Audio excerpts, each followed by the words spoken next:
On July 20th, 1968, a Spanish fishing boat named El Fausto set sail from La Palma, one of the Canary Islands, heading towards El Hierro, 80 kilometers away.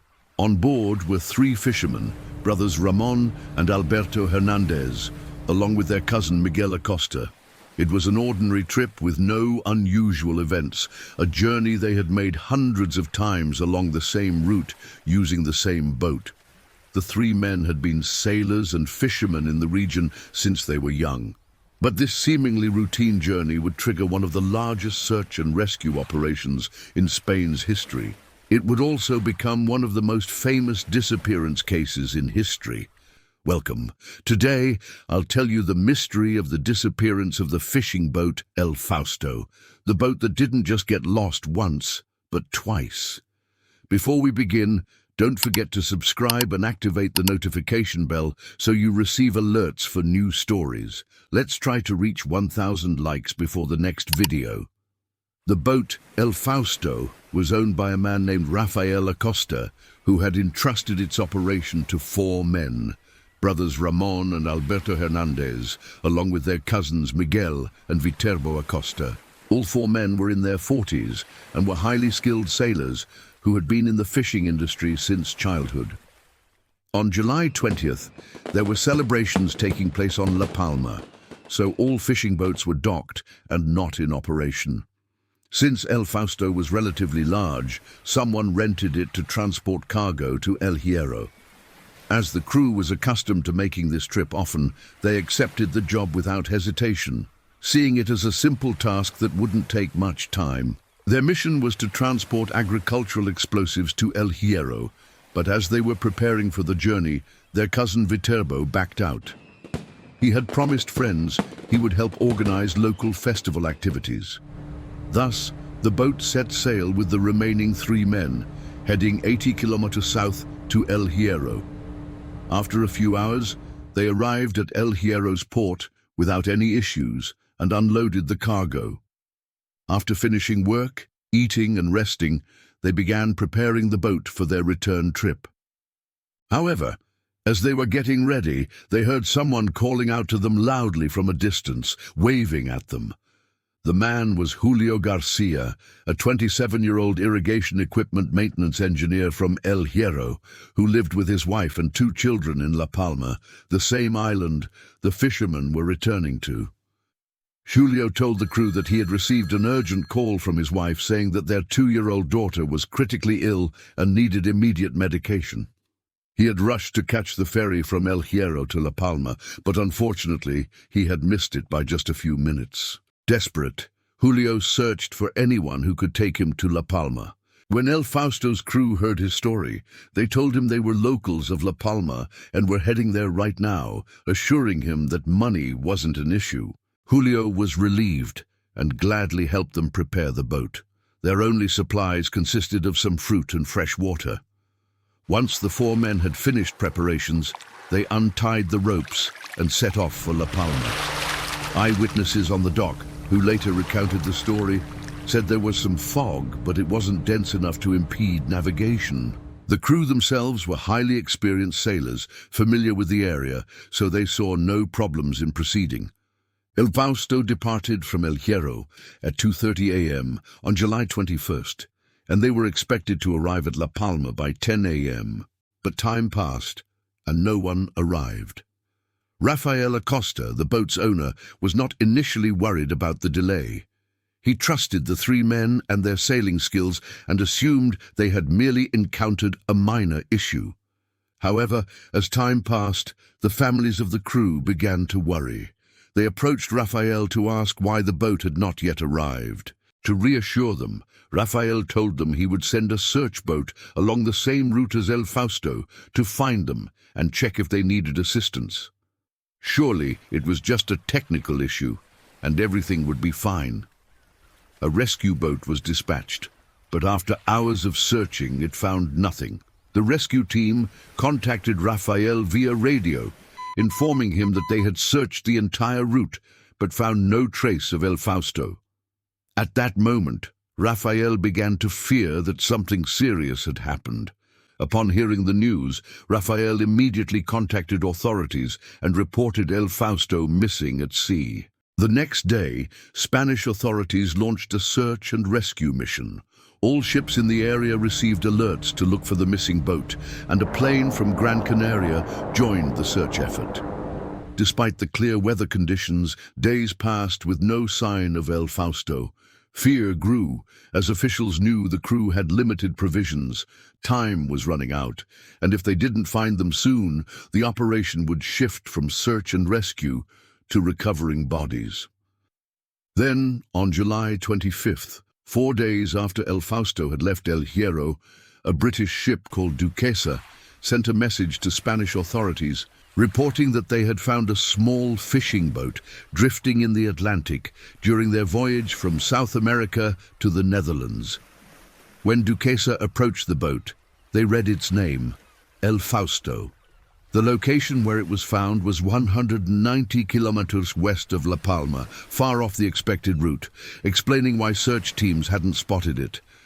Upon boarding, the Duquesa crew found 4 people aboard, all in need of water and food, having been stranded for days. Yet strangely, their spirits seemed unusually high for people who had been lost at sea. Even more bizarre, the boat was in perfect condition, showing no signs of damage. Excitedly, Duquesa radioed Spanish authorities, reporting their discovery. The news spread quickly through La Palma. The crew's families and friends were overjoyed. They couldn't believe they had not only been found, but also were in good health. Huge crowds gathered at the port, preparing for their return. But then, just hours after the initial message, Duquesa sent another bizarre update. The crew of El Fausto refused to be towed back. They asked only for supplies, insisting they could return on their own. The ship's captain asked them, "Why are you here, 190 kilometers off your route? Did something happen to the boat that brought you this far?" But the men did not answer. They simply thanked him and requested food, water, fuel, and cigarettes. Strangely, Julio Garcia, whose daughter's life depended on his return, did not object. Confused, the Duquesa captain tried convincing them to accept help.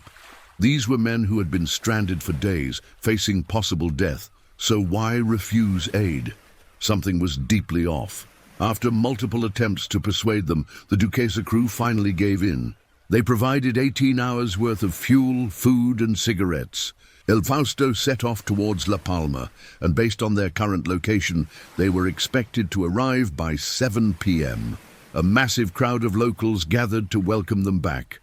But time passed, and they never arrived again. Spanish authorities launched the largest search operation in their history. Weeks of air and sea searches turned up nothing, and in the end, the crew of El Fausto vanished forever. 2 months after the events, on October 9th of the same year, an Italian commercial ship named Anna Di Maio was en route to Venezuela when it spotted a small boat floating in the ocean. The first thing they noticed was that the boat was far too small to be undertaking a journey across the ocean. What had brought it here? Something must have gone wrong.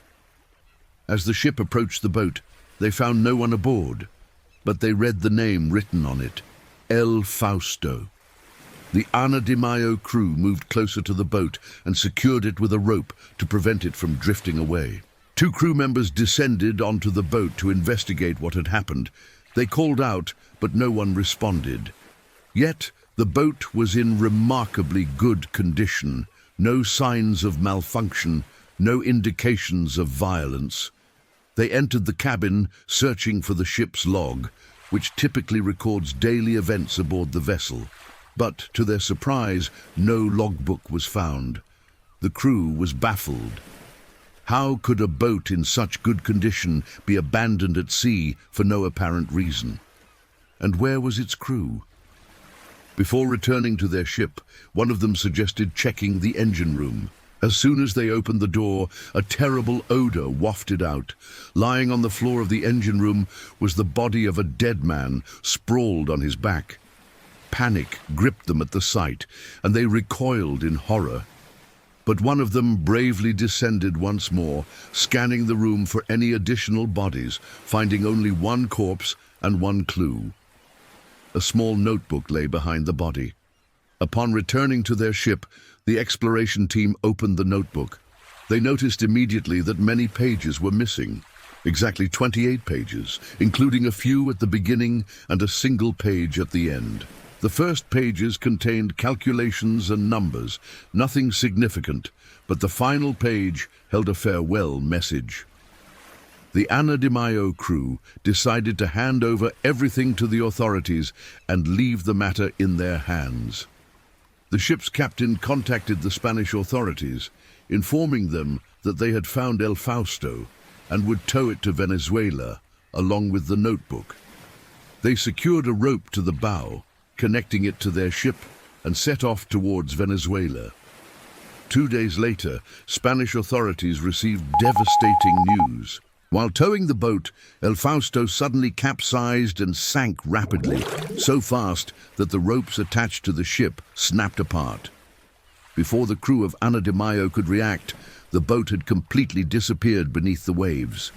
The crew swore they had followed proper procedures and had not neglected anything. The sinking was an inexplicable accident. Regardless of how or why it happened, the result was clear. The boat was gone, and so was the body. The only remaining evidence was the notebook. After all procedures were completed, the notebook was sent to La Palma, where it was shown to the families of the missing crew. But none of the sailors' families recognized it. It belonged to Julio. Julio's wife immediately recognized her husband's handwriting upon seeing the notebook. In fact, she identified the notebook itself. It was the one Julio used to record his financial dealings with others.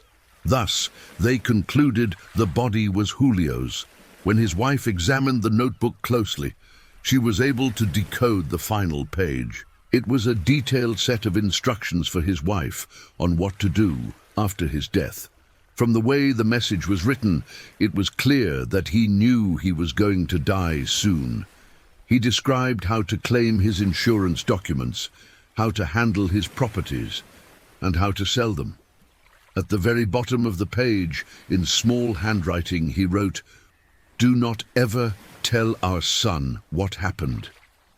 I love you." The mystery deepened even further. If Julio was so certain of his imminent death that he wrote a step-by-step list for his wife, why hadn't he written anything about what actually happened on the boat? Surely whoever found his body and notebook would have had many questions, unless he had written everything already. Maybe he did record the full events in the missing 28 pages of the notebook. And if that's the case, who tore them out? Where was the rest of the crew? Why had they told Duquesa that nothing was wrong and they would continue on their own? Why did they refuse to be towed back to La Palma? So many unanswered questions remain. The most popular theory explaining El Fausto's fate suggests that a series of small, rapid misfortunes caused the crew to panic and make poor decisions, leading them to become hopelessly lost in the ocean, where they ultimately perished. But many argue that something more sinister happened, that there are too many strange details in this case. Surely this wasn't just a series of bad choices leading to their disappearance. Thus, various theories attempt to explain El Fausto's mystery, whether the crew was kidnapped, stumbled upon something they weren't supposed to see, whether involving criminals or government forces. One of the most compelling theories is the pirate theory. According to this idea, during their journey, the crew encountered pirates who killed the 3 fishermen, Ramon, Alberto, and Miguel, and threw their bodies into the sea. Julio, however, hid in the engine room and locked the door. Eventually, the pirates broke in and killed him inside. During their attempt to break in, Julio had been writing in the notebook, but once the pirates found it, they tore out all the pages in the middle. And when Duquesa first discovered the boat and met the crew, they weren't the real sailors, they were the pirates. That's why they refused help, insisting they could return alone. After taking food, fuel, and cigarettes from Duquesa, they abandoned El Fausto and set off to hijack another boat. And with that, our story comes to an end. I'd love to hear your thoughts in the comments. If you have a story you'd like me to tell, write it in the comments. The most liked story will be included in the weekly voting poll so that it gets its turn. Subscribe, like, activate the notification bell, and share the story with anyone who enjoys mysteries and theories. See you next time with a new story, more mysterious than the previous one.